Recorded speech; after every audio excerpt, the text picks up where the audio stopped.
Madame, Monsieur, bonsoir. Dans les titres ce soir, le début du procès aujourd'hui de Yohan Siro, accusé du meurtre d'une jeune escort girl en 2013. Son corps avait été retrouvé dans le fond d'un puits à Sorigny. Il risque jusqu'à 30 ans de prison. Événement ce week-end avec évidemment le marathon de Tours et les 10 et 20 km qui ont rassemblé plus de 14 000 coureurs ce dimanche. Un événement incontournable désormais en Touraine mais qui a nécessité cette année un gros dispositif de sécurité. Et puis on parlera écologie avec cette initiative pour le moins insolite, des poules pour manger nos déchets. En Indre-et-Loire, les communautés de communes de Bléré et Loches ont voulu tenter l'expérience en proposant des poules à leurs habitants. Et on commence donc ce journal par cette affaire jugée à partir d'aujourd'hui au tribunal de Tours, celle de Yohan Siro, accusé d'avoir tué d'un coup de couteau Kafia Bouchekua, une jeune femme de 21 ans originaire de Château-Renaud rencontrée sur Internet, dont le corps avait été découvert au fond d'un puits à Sorigny. Un meurtre qui remonte à 2013. 3 ans après les faits, Yohan Siro est renvoyé ce lundi devant la cour d'assises d'Indre-et-Loire pour homicide volontaire. Également sur le banc des accusés, sa compagne, jugée elle pour l'avoir aidé à dissimuler le corps. Le point avec Romain Delville. Dans le box des accusés, Yohan Siro et ses 101 kilos se montrent comme un homme normal, bonhomme, banal. Aujourd'hui âgé de 32 ans, il encourt jusqu'à 30 ans de réclusion criminelle pour avoir volontairement donné la mort en février 2013 à Kafia Bouchekua, une jeune femme de 22 ans originaire de Château-Renaud qui vendait ses services sexuels via Internet. C'est que Yohan Siro a toujours gâché ses relations amoureuses à cause d'infidélité, tarifée ou non. Tué en février 2013, le corps de la Castel-Renaudaise fut retrouvé dans un puisard à Sorigny, au bord de la route départementale, 7 mois plus tard. Chacun a sa vérité, mais essayer de comprendre pourquoi on a pu en arriver là. La mort d'une jeune fille qui connaissait peu ou pas du tout cet homme quelques semaines auparavant, qui n'avait rien fait pour le mériter. Un garçon qui a priori semble intelligent. Moi je trouve que déjà au niveau des débats, il me paraît, dans la réflexion, c'est quelqu'un qui ne me paraît pas naturel. Donc j'espère que sa jeune complice sera plus, elle, dans la vérité, dans l'authenticité. Pour la défense de Yohan Siro, maître Sikluki tentera cette semaine de convaincre les jurés que la mort de Kafia Bouchekua est due à une dispute qui a mal tourné, la jeune femme étant morte d'un coup de couteau au visage. Quant à l'ex et dernière compagne de Yohan Siro, elle encourt 2 ans de prison pour recel de cadavre. Elle aurait aidé à transporter le corps de l'escort girl. Son avocate tente d'ores et déjà de montrer qu'elle était sous l'influence de son compagnon. Justice toujours, avec la mise en examen pour fraude d'une employée de la station-service du Leclerc de Fondette. La justice la soupçonne d'avoir détourné près de 100 000 € entre 2013 et 2016. C'est l'employeur qui va découvrir le poteau rose la semaine dernière. Une enquête a été ouverte par la gendarmerie. L'employé a été placé sous contrôle judiciaire. L'événement de ce week-end, c'est évidemment le marathon de Tours ainsi que la 34e édition des 10 et 20 km. Désormais une institution en Touraine. Et avant de parler du vainqueur dans un instant, on va parler de sécurité. Plus de 14 000 coureurs se sont élancés dimanche matin sur un parcours minutieusement étudié et sous haute surveillance.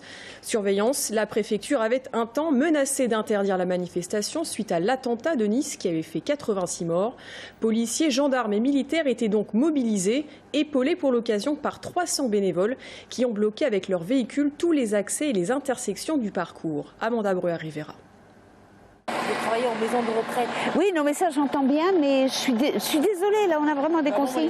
Là, oui, mais maintenant c'est fini, je laissais passer, donc essayez de faire le tour par là. Il est 7h du matin sur le rond-point Saint-Sauveur. Eliane et moins d'une dizaine d'autres bénévoles essayent de stopper la circulation, non sans difficulté. C'est pas très facile d'expliquer aux gens qui peuvent le passer, dans la mesure où la plupart du temps ce sont des gens qui vont travailler ou qui reviennent de travailler, parce que là, ce carrefour-là, c'est Bretonneau, Clocheville, et c'est vrai que c'est un petit peu difficile de dire aux gens, vous vous débrouillez, quoi. Mais ceci dit, les gens ils râlent un petit peu, mais ça se passe pas trop mal dans l'ensemble. Pour le moment, on s'est pas trop fait disputer. Pour pouvoir franchir les barrages, il fallait afficher ce précieux sésame, une consigne qui n'était pas connue de tous. Excusez-moi madame, là c'est bloqué à tiers, qu'est-ce qu'on fait?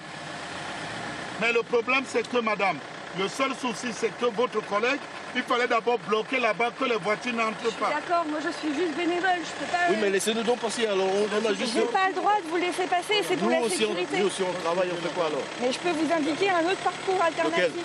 Pour accomplir cette tâche ingrate, certains se sont levés plus tôt que d'autres.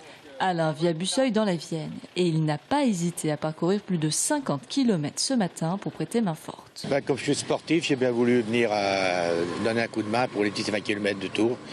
C'est pour ça, j'ai fait du football longtemps et puis ils demandaient du monde et je suis venu donner un coup de main. Comme lui, 300 personnes se sont portées volontaires pour couper chaque intersection du parcours et rester tout le temps de la course à proximité de leur véhicule. Sans leur dévouement, l'événement sportif aurait été annulé. J'ai dédié cette 34e édition à la 3e édition du marathon à tous mes bénévoles, aux milliers de bénévoles et aux 300 bénévoles de dernière minute qui sont venus aux intersections faire ce travail ingrat. Et ils étaient là, ils ne nous ont pas lâchés, personne ne nous a lâchés. Ce geste de solidarité a permis à plus de 14 000 personnes de participer aux 10 et 20 km, ainsi qu'au marathon de Tours. Et c'est certainement ça, la plus belle des victoires. Et on reste dans le sport avec Bastien Mathieu qui nous a rejoint. Bonsoir Bastien. Bonsoir. Alors, je le disais, un marathon sous haute sécurité, mais avec au final quand même un champion de France de marathon. Évidemment, et c'est Paul Lalire qui l'a emporté, le coureur de l'AC Chenov. Il a remporté la course après avoir terminé en solitaire. Pendant longtemps, ils étaient pourtant 5 devant. Parmi eux, un Tourangeau, Jérémy Legout, le sociétaire de Freerun 37 et de l'A3 Tours, a finalement craqué dans les 10 derniers kilomètres. Victime de douleurs au mollet, il finira 8e, loin derrière donc Lalire, qui va lui au contraire accélérer au 27e kilomètre pour finir avec plus d'1 minute d'avance sur le second. Et c'est la première fois qu'il remporte ces championnats de France de marathon. On parle un peu de foot avec des tensions au sein du Tours Football Club. Et les premiers remous du Tours FC, du côté du Tours FC, il faut dire que le début de saison est très compliqué. Pour preuve, cette nouvelle défaite à domicile, c'était contre Nîmes, une défaite 3-1. Et aujourd'hui, en conférence de presse, Fabien Mercadal a parlé de problèmes extrasportifs qui viennent polluer le club. On avait un peu l'impression de entendre la même histoire que la saison dernière. Mais au contraire, l'entraîneur a cette fois remercié la direction de l'aider dans le sens et pour justement résoudre ces problèmes. Alors difficile d'en savoir beaucoup plus. Lui-même s'interdit d'approfondir le sujet, mais il a tout de même survolé. On l'écoute. Aujourd'hui, il n'y a pas que du foot. On a des choses à régler autres aussi. Alors c'est lourd parce que moi j'aimerais me concentrer qu'au foot. Et malheureusement, c'est pas le cas. Encore une fois, je veux des garçons acquis totalement à la cause du collectif. Aujourd'hui, acquis totalement à la cause du collectif, c'est être capable de faire des choses même qu'on n'aime pas faire. C'est pas regarder son nombril. Moi, j'ai fait des choses ces 3 derniers jours que j'aime pas faire, vraiment. Parce que c'est pas ça le métier d'entraîneur. Alors d'après ce qu'on sait, il y a 2 problèmes majeurs autour du vestiaire. Il y a les joueurs qui donc ne pensent pas assez au collectif et qui pensent trop à leur stade selon les dires du coach. Fabien Mercadal va les écarter tout simplement pour la rencontre de demain contre Bourg-en-Brest. Ils ne seront pas dans le groupe. Mais il y a aussi des personnes, un autre problème, autour du club qui polluent justement ce club, qui espèrent voir le club perdre. Difficile de savoir ce qu'il en est exactement pour l'instant. Ce qui est sûr, c'est que ce n'est pas la préparation idéale forcément avant le match à domicile demain contre Bourg-en-Brest. Affaire à suivre donc. Ce week-end, c'était aussi évidemment la fin des Jeux paralympiques de Rio. Fin d'une belle aventure pour Marie-Amélie Le Fur, notre championne, on va dire, locale. Très local et pas de 4e médaille pour elle lors de ces Jeux paralympiques. C'est déjà pas mal. 2 médailles d'or sur la longueur et le 400 mètres, une médaille de bronze sur le 200 mètres. Et la Blaisoise a conclu donc ces Jeux avec une 6e place sur le 100 mètres. Un chrono de 13 secondes 40 qui parachève une semaine forcément riche en émotions, mais très éprouvante physiquement. Le Fur a marqué ces Jeux de son empreinte et ça devrait être ses derniers Jeux paralympiques puisqu'elle a annoncé que c'était sa dernière compétition internationale. Des Jeux où il y a des records qui sont tombés, des records paralympiques qui sont tombés. Merci Bastien. Je rappelle qu'on vous retrouve ce soir dans Stadium, juste après ce journal, avec votre invité qui sera Xavier Datteux, le maire adjoint au sport, qui a lancé une bombe avec l'annonce d'une nouvelle patinoire. Ce serait l'horizon 2019. Il nous en dit plus, évidemment, dans Stadium, il nous dit tout. Merci Bastien. Merci à vous. On va parler écologie maintenant avec un concept pour le moins insolite. Des poules pour manger nos déchets. L'idée peut faire sourire et pourtant une poule peut en effet consommer en moyenne 12 kilos de déchets par mois, soit 30% de la poubelle d'un foyer. Depuis 2 ans environ, le concept séduit de plus en plus. En Indre-et-Loire, les communautés de communes de Bléré et de Loches ont voulu tenter l'expérience en proposant des poules à leurs habitants. Le but, favoriser l'impact écologique et ainsi mesurer la diminution de leurs déchets alimentaires. Reportage dans le Val-de-Cher dans une famille de Lusier. Voici Rita et Macha, arrivés il y a 1 an dans la famille Radigois. Tous les jours, c'est le même rituel pour le plus grand plaisir de Maëline et Éloane.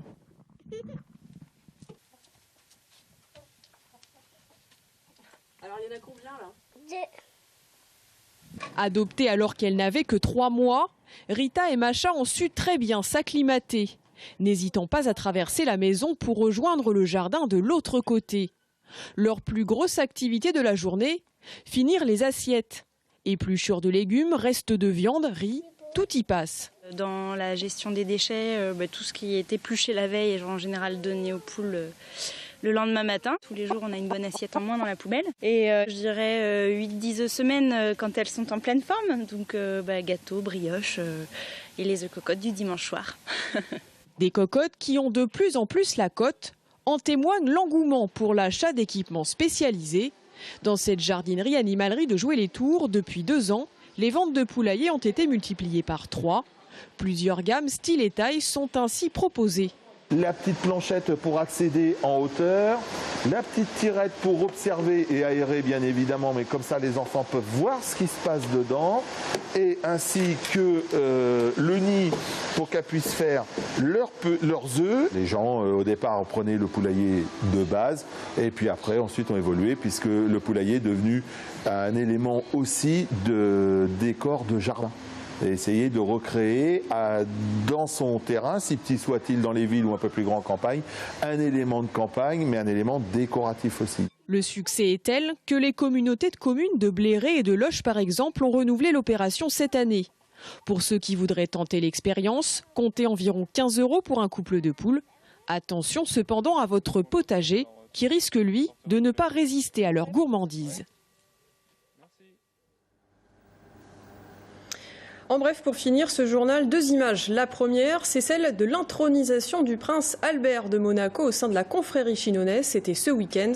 Le souverain monégasque, invité par un ami photographe tourangeau, a présidé le chapitre solennel des vendanges de la confrérie des bons entonneurs rabelaisiens.